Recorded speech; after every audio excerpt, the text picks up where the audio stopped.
E na questão de plano de aula, sem dúvida, onde nasce todo o projeto, né, de forma concisa e clara daquilo que o professor quer fazer. Justamente. E aí definimos o plano de aula como é uma ferramenta que descreve detalhadamente os elementos necessários para o desenvolvimento do processo.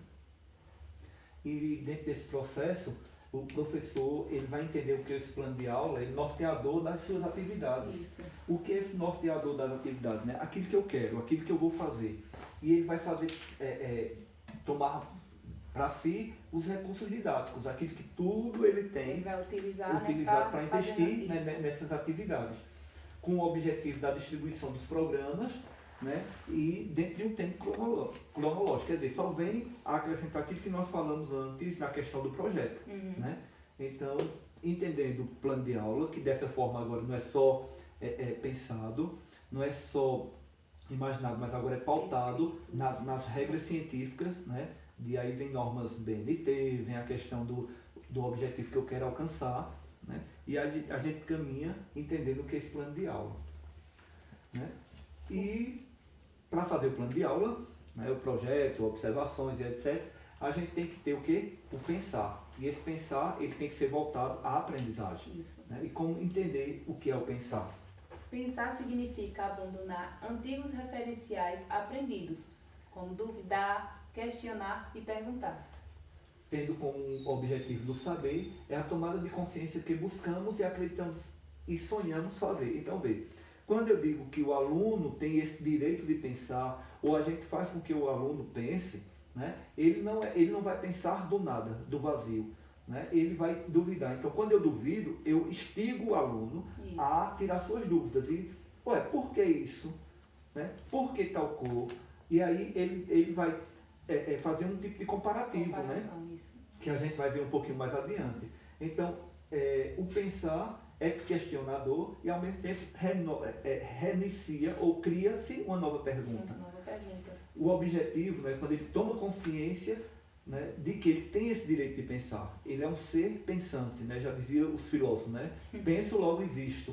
Né? E aí, nesse penso, logo existo, ele vai fazer acontecer o que ele quer. Ele sonha em fazer. Né? Quer dizer, abre portas, vamos dizer, abriu a primeira porta, né, do primeiro passo da criança que quer aprender. E aí, quando ele tem esse direito de pensar, que ele tem esse objetivo, né, que é realizar seus sonhos, ele vem com o quê? Com um registro reflexivo. Então, ele vai fazer com que ele pense, não é pensar dando resposta, mas o porquê. Né? A gente leva realmente o aluno a questionar-se, a pensar. E aí, esse registro faz com que ele tenha o quê? Ele reveja, ele avalie, ele replaneje suas ações. Né? Que ele vê que o que fazia antes não fará da mesma forma. E aí, com esse direito de pensar, ele faz com que o aluno ele comece a comparar, a observar e a classificar. E como é que a gente entende isso, Gabi? A comparação vai fazer com que o aluno perceba qual a diferença que existe entre uma coisa e qual a semelhança que ele há também, né, no que o professor passou para ele. E quando ele passa a observar, ele vai ver o que difere, o que tem em uma coisa e o que falta. Né? E a classificação é a escolha do que é útil, né, e o que não é para nós. Tá vendo que são etapas. Então, eu já tenho o meu pensar, eu já tenho minha resposta. Mas aí o comparar do meu pensar é justamente observar essa diferença e a semelhança. Exemplo disso, né? Na minha casa todo mundo veste camisa. Né? Então, o vestir camisa é normal, é natural. Mas quando eu desperto na criança o direito de pensar, ele vai começar a fazer esse comparativo. A diferença da camisa do meu pai para a camisa da minha mãe. Né? E o que é semelhante? A cor, vamos dizer, minha mãe tem uma camisa preta, meu pai tem uma camisa preta. Então, ele começa a abrir portas da sua imaginação. E ele começa a observar que nem tudo é igual. Né? E nessa diferença, ele vai buscar o que é diferente e o que falta para ser igual. Isso. Né? Então, veja como é importante levar a criança a pensar. E classificar, olha, a camisa da minha mãe não é útil para mim, se for um filho homem. Né? Então, ele começa também a fazer escolhas, o que é importante para ele. E aí a ação pedagógica em concepção democrática. Isso é fundamental, né, nessa mudança de ensino pedagógico. Isso. A gente agora passa não só a refletir, mas a gente vai começar a ler os textos, né, porque ele por si só já tem suas explicações. Isso. E é no espaço de liberdade e abertura que é possível perguntar. Lógico que, ao pensar subjetivo, podemos considerar que o sujeito é uma totalidade de ação e de pensamento. Mas não existe processo de autonomia, que é a libertação, sem a criação e apropriação de pensamento, dos desejos e também dos sonhos que ele tem na sua vida, né? Freire é muito, eu diria assim, é o pai realmente, né, do ser pensante enquanto democrático. Né? Que ele diz que realmente quando eu pergunto ou quando eu deixo que o aluno pergunta, a gente abre para ele ou damos o direito dele ser livre. Né? Na pedagogia da autonomia ele vai falar justamente isso, desse aprendizado, né, de perguntas. Então quando o professor se abre à pergunta do aluno, cria nele um ser pensante, um ser de ação, um ser de mudança social. E quando ele pensa em mudança social, ele pensa numa mudança formativa, transformadora e conjunta.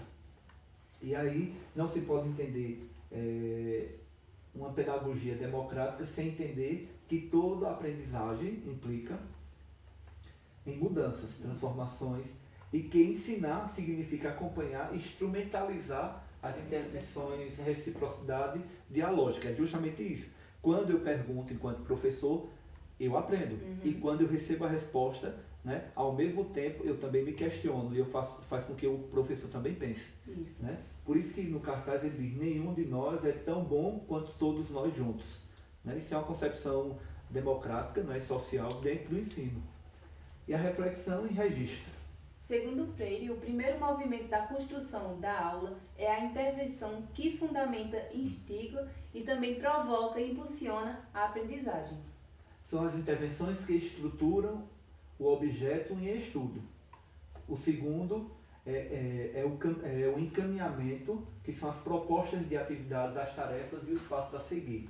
E a devolução, que é, na verdade, a sistematização das informações, o esclarecimento teórico para a compreensão do conteúdo estudado. A gente vê que esses dois últimos slides, eles se como é que eu posso dizer? Eles se somam. Isso. Porque na primeira a gente entendeu que o pensar leva realmente a uma abertura de liberdade, né? A uma transformação. E Freire aponta que quando você abre essa porta para a criança, ou quando você mostra a ela que ela tem essa liberdade de pensar, é fundamental, porque, veja, é nesse processo de intervenção, de encaminhamento e de devolução que a gente vê as transformações. E quando se fala de transformação, não é só social, é transformação pessoal, educacional, é transformação familiar, né? E por que não dizer social? Né? Porque é tudo isso.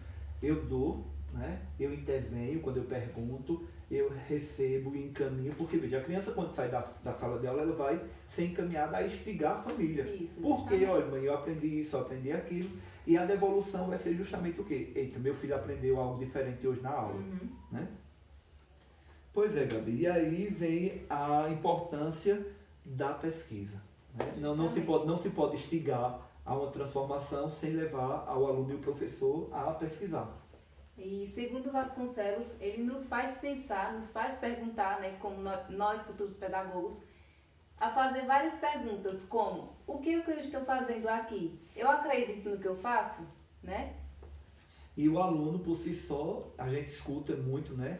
Para que estudar? Né? Eu vou lá para a sala de aula, então a gente vê, quando se fala no contexto de pesquisa, quanto ainda é sofrível, ou eu diria, quanto ainda não é valorizada, né? Agora, por que não é valorizada? É justamente o que Demo vem dizer em Vasconcelos, que o professor, ele deve ser, né, esse exemplo, esse testemunho. Ele deve ser coerente e acreditar que ele é o primeiro, vamos dizer assim, ele é o primeiro motivador à transformação e levar o aluno a ver a valorização do estudo na área de pesquisa. Justamente.